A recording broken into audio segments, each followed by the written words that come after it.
Okay, so I get a lot of requests from people asking me all the time, how do I make my signals? Well, this is going to be a video that shows you what exactly you need and how we're going to do it. First, we're going to start off with the basics. We're going to keep it simple. Make a little dwarf signal, and this is a Tomar double-headed searchlight dwarf. I popped the bicolored LEDs out to be able to retrofit the RR-Cirkits Tri-color LEDs in, which you see how small these things are, and various glues that we need, the Instacure plus the Insta-Set to hold it in ever so quickly. Then when it comes to the painting end, we seal the back with liquid tape and our various paint colors that we use for signals. We got our aluminum all the way to the right, a bit of a primer gray that I like to prime signals up when I'm redoing them. The grimy black, which is the face of the signal, or the hoods, and then the concrete for the actual bases. I'll give you a little background info on the RR-Cirkits Tri-colored LEDs. They have 4 different wires. One is your common, and then your red, yellow, green, all hooked up on this tiny little circuit board. Now, a lot of times with the interlockings that I do and the signals that I do, you don't necessarily need all 4 colors. So what I'll do is go in and snip one of the wires to make it easier. So very carefully with your set of nippers, you want to go in and find the exact wire that you're going to be clipping. For us, it's going to be the green wire, as with a double-headed dwarf, for the spot that we're going to put it in, you're not going to receive a green over green. So with the nippers, we'll just gently snip it to cut it off. So now you just have your common, your red, and your yellow. And this is going to be the bottom aspect. That will just give you a little background insight to when you purchase a mass order of RR-Cirkits LEDs, they'll come on a strip like this. So simply you just take them off the card. Now, working with the magnet wire, since it's so long and frail, you can see it's just freely flapping around, and when you go to drill your holes and try to stick it through the holes, it can be a real pain to try to keep everything together. So I have a small fix for that, where I attach it to the end of a drill, and very carefully I'll show you how I twist both ends like so. One, of course, goes reverse from the other, and as you can see in where you usually plug your bit in, I'll very carefully insert the magnet wire and then tighten it up as much as I can. From there, I'll straighten it out, grab the furthest point on it, almost against the LED, not touching the LED, but the wire just shortly before it, and very carefully twist it with the drill.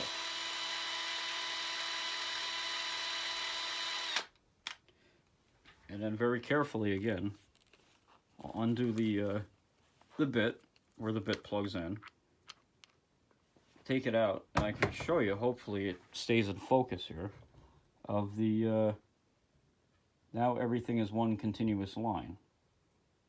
And it will make it easy to feed through the various holes in the signal itself and through the layout.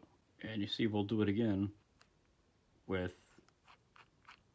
the other LED.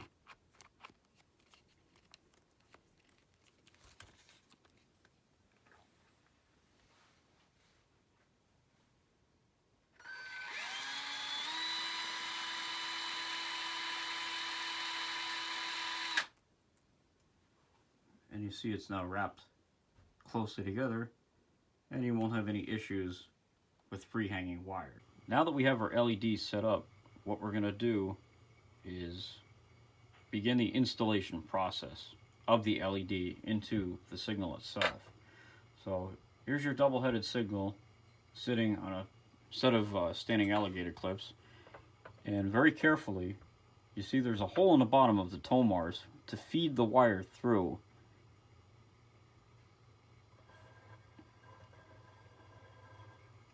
To get it into place. Now, as you can see, you have a little bit of a lip here, and the other end of the signal sticks out a bit further. So what I like to do is to get the LED as furthest forward as possible. I'll bend it with my finger to kind of make a little zigzag type shape before I stick it against the hole. And as you can see, normal mounting will be like that. From there, I'll take the glue and simply just glue it in as carefully as possible, trying to get it to set just right. So when you're looking at the signal, you will see nothing but the LED and its color. And of course, this stuff doesn't dry as fast. I'll hit it with the accelerant.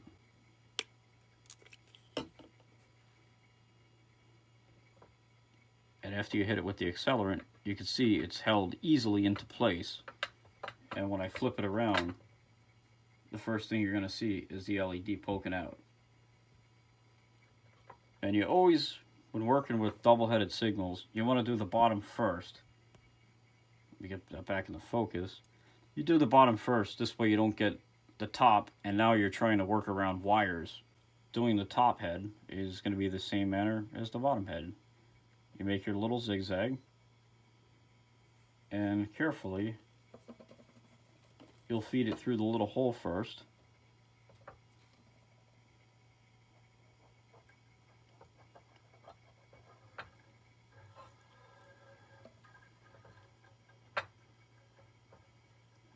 You can see dealing with this magnet wire, it can be so tedious and tricky sometimes to get exactly the spot that you want to set the wire or signal in. And glue it down and give it a little hit of the accelerator, and now you're set. You have both your LEDs mounted and ready to go on a signal. Now that the Instaset has dried, what we're going to use is the liquid electrical tape, which you can pretty much find at any Lowe's or Home Depot or big box store, we'll call it.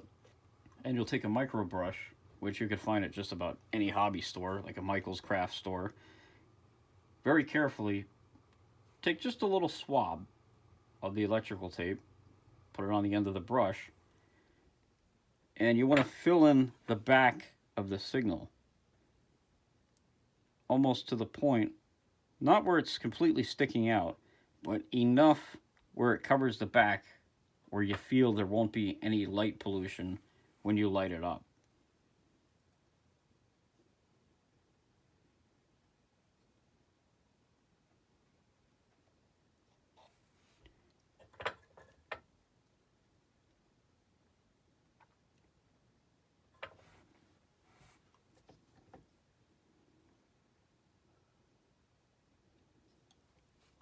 And it does help if the liquid electrical tape that you're working with is a little bit on the thicker side. It'll set quicker, and then you almost want to put it to a point where you'll flatten out the back at the same time too.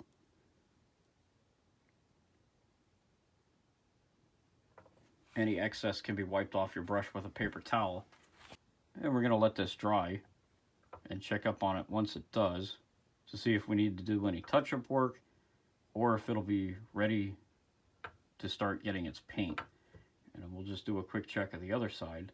You can see nothing has covered over the LEDs themselves. Now that the liquid electrical tape is dried, and it really does not take that long, it only takes about 5 to 10 minutes, we're going to go through and do a little touch-up work with the painting the back of the signal silver. And we do have a little bit of touch-up work to do with the grimy black around the hood area. Now this was pre-painted as it was used previously around the layout, but most often when you get these brand new, I would just spray them over once with a can of spray paint in a spray booth. But as you can see, all we have to do is touch up the back and cover the wires with this one. And that's very simple. You just get a regular size paintbrush and paint the back.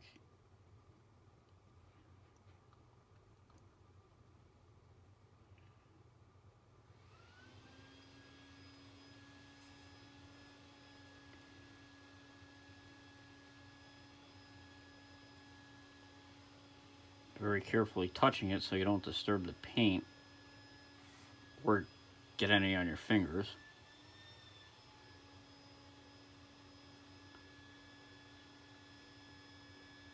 And there you have it.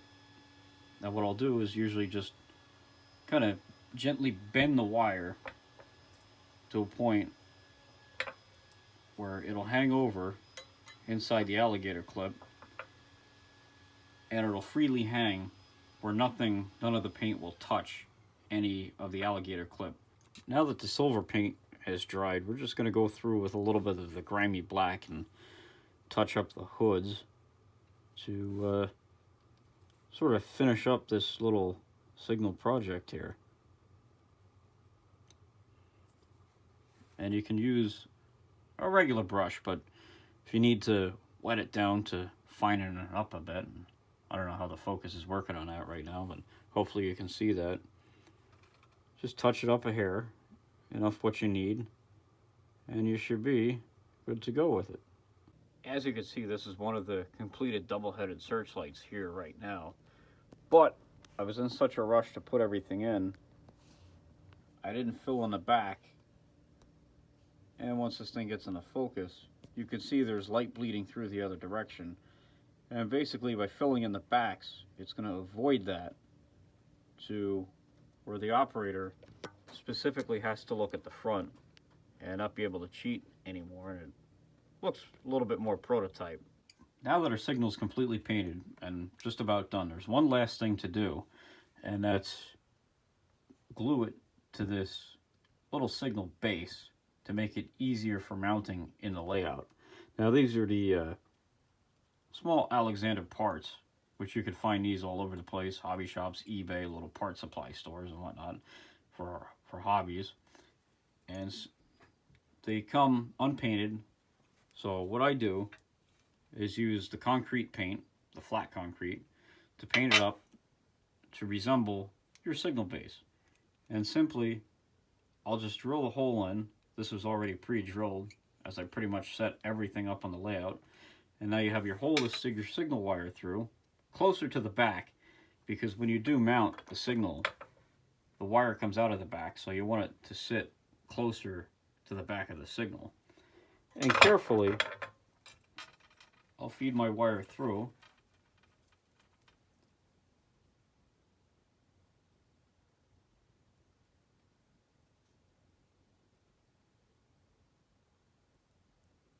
Sometimes you gotta twist up the ends just to make it good. Feed your wire through up to the point where you're gonna make your signal sit flat on the base. And this will get one more dot of glue, which should secure it. And you don't need to use that much. You don't have to glob it on or anything, because once you hit the acceleration spray, it'll work. It'll sit perfect and hold for quite a while. You want to get it to the right angle. Also, most signals on model layouts, you want to have them pointed up just slightly, so this way the operator can read it if he's standing out in an aisle per se. And give it one quick squirt, and there you have it. Your Dwarf signal is now completed with the railroad circuit LEDs. The back is filled in, and it's set up now to prototype.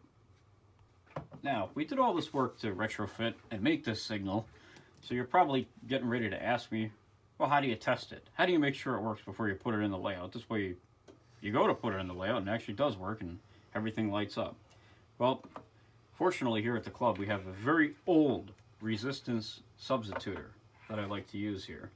And I have it punched into 800 ohms. And that will simply, you can see it's rigged up a bit to where we have all our connections made from our positives and negatives. And what I'm using here with the RR-Cirkits LEDs is common positive. So carefully, see, you can see the wire here again, untwist it, and the joy of the RR-Cirkits pre-wired LEDs, everything is color coded. So I'm going to find my blue wire, that's going to be my common, and my positive wire is going to get hooked up to that. As soon as I can get these apart here. So what I'll wind up doing, like I said, plug the red into the blue here. Now the common is hooked up. Now we'll test our colors. There's our red, there's our yellow, and there's our green. Bottom head works as intended, and we'll just try it again for the top.